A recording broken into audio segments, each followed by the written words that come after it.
Hey everybody, it's Russ Story. Welcome to Your Money, Your Story.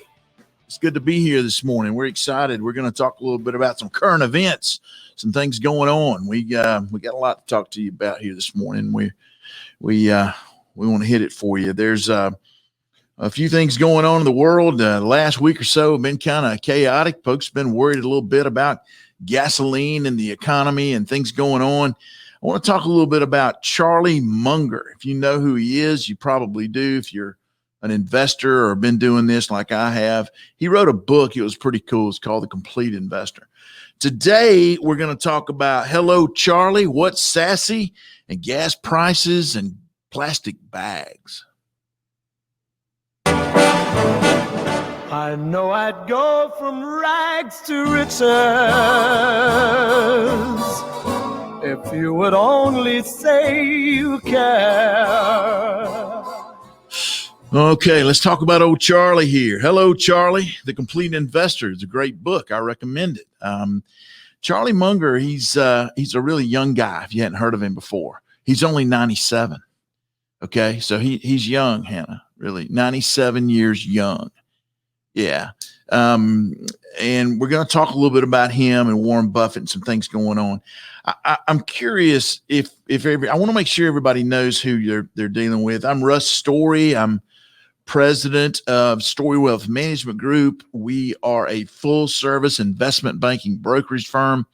We work with our clients. We consult. We're registered investment advisor representatives. We do help our clients to hopefully enjoy or get to the point where they can enjoy their retirement. We like to refer to retirement as that second childhood, ex-adult supervision. So hopefully, if you're in a situation where we can be of help, if you'd like to talk to us about your 401k, maybe you're about to leave your employer, maybe you changed employers.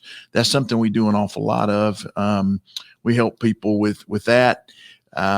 We say you've inherited some money, there's some things going on, and you just want to sit down and look at a good financial plan. Russ, I want to retire one day, but I'm not sure if I can. And if I do retire, I'm not sure how much I can take and how much I can spend. But a good income plan will help you to have a better understanding of where you are and where you're going, and give you a whole lot better chance of being successful in those retirement days. So I want to talk a little bit about old Charlie. Charlie, he wrote the book, The Complete Investor. I do recommend.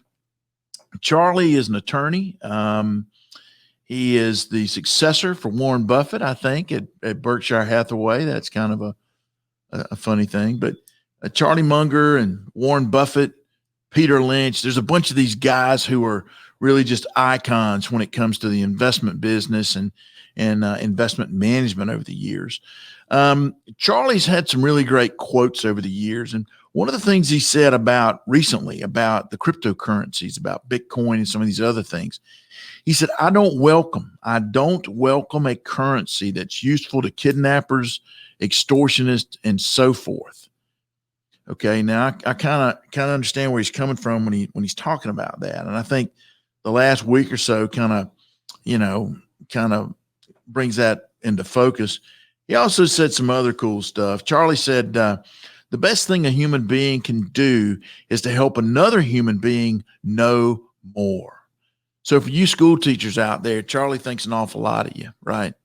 For you folks who are teachers, and he says that's the best thing a human being can do. He also said those that keep learning, keep rising in life. And I think that most of my school teachers would certainly agree with that statement, and I certainly do as well. So I want to shift gears a little bit. And the backdrop of some of these icons, some of these giants when it comes to investment management over the years, and some of the folks that I've read their books, Markowitz, Shapiro, Miller, to learn to do and to function and hopefully provide my clients with excellent service. There's some things that I've learned here in the last year or so, and I want to share some of this with you. A software as a service, we call it SaaS. That's what the industry calls it, the technology world, SaaS, SaaS, software as a service. And that was introduced back in the 1960s. We had the mainframe computers were beginning to rise as far as their usefulness and function. Early computing companies would sell the time basically on these massive mainframe computer systems, and they would you could subscribe for and use their computation software for a fee. Software as a service. Okay, more recently, we've had what we call the rise of cloud-based computing and storage. SaaS has grown dramatically through that. IBM, Microsoft, Oracle, Netflix, Google, Zoom. These are some familiar entities who charge a monthly or an annual subscription fee to access their software, or at least some part of it, right? Another lesser-known SaaS organization, SaaS, has been quietly growing its subscribers too and revenue since the mid-20s. Okay, mid-2020. This is when we kind of knew about these guys. In less than a year, they've had explosive growth, made millions of dollars in profit. They provide a very specialized piece of software to a very select group. Potential clients for this outfit are vetted. They're interviewed before allowing to become paying customers. And these customers pay a fee for access to the group's specialized software. Now, hang with me now. When they launched their business, like most new enterprises, they issued a press statement. And they say, quote, "We created our firm because we're looking for a specific product and could not find it. Now we have it," close quote. The release also made some guarantees.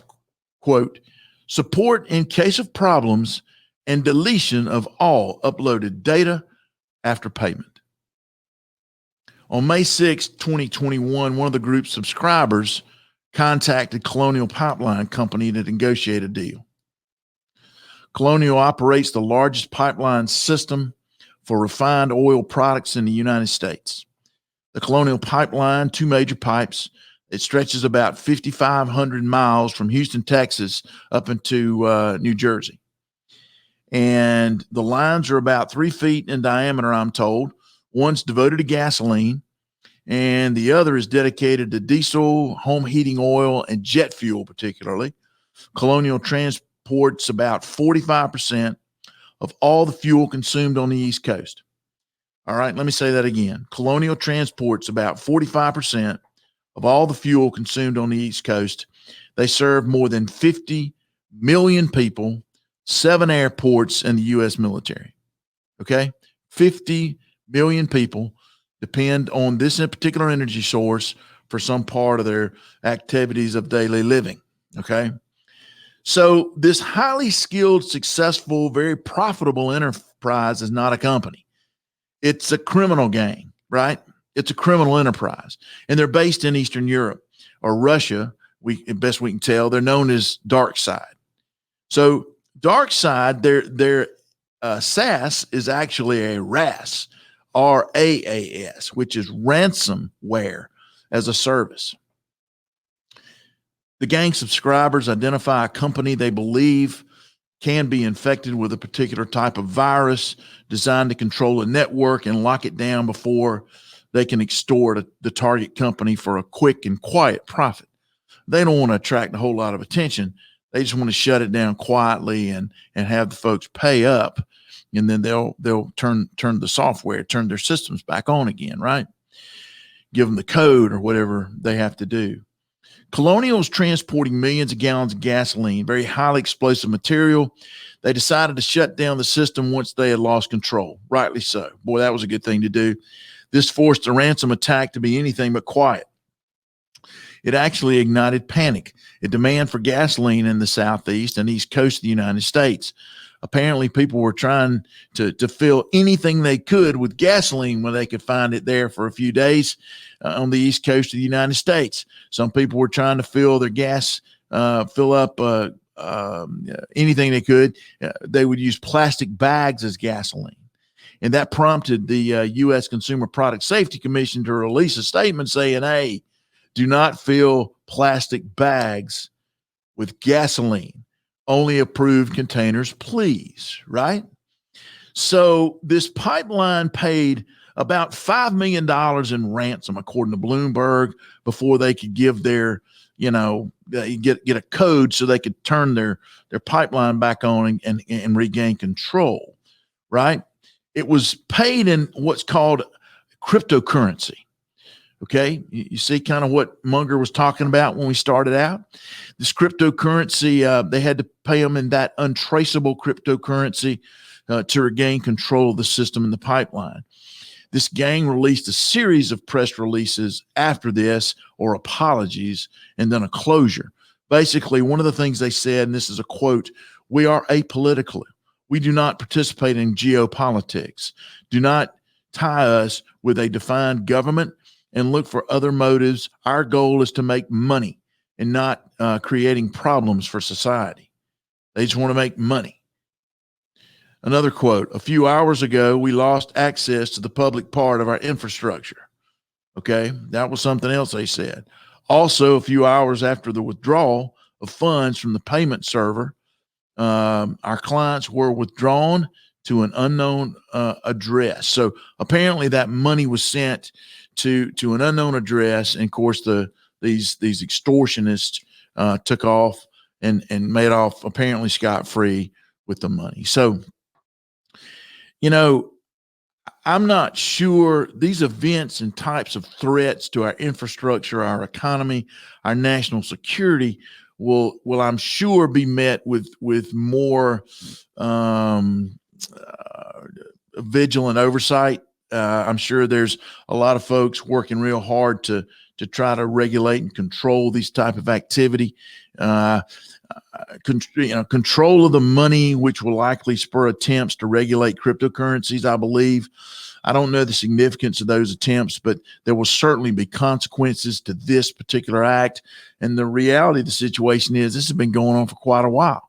My understanding is at one time, I think the water company in Atlanta was breached, and they paid a ransom to get released. I mean, there's just this is something that we believe that we at Story Wealth Management Group, with being good stewards of our clients' assets, we need to make sure that we're dialed in and in tune with things like this and learn more about these and how they can actually affect our clients. So much of our responsibility is to understand these events, and we're going to try to understand them at a deep level so that we, know how it can impact us ultimately. So let me know if you'd like to discuss SAS, RAS, approved fuel containers, or anything else that might be on your mind.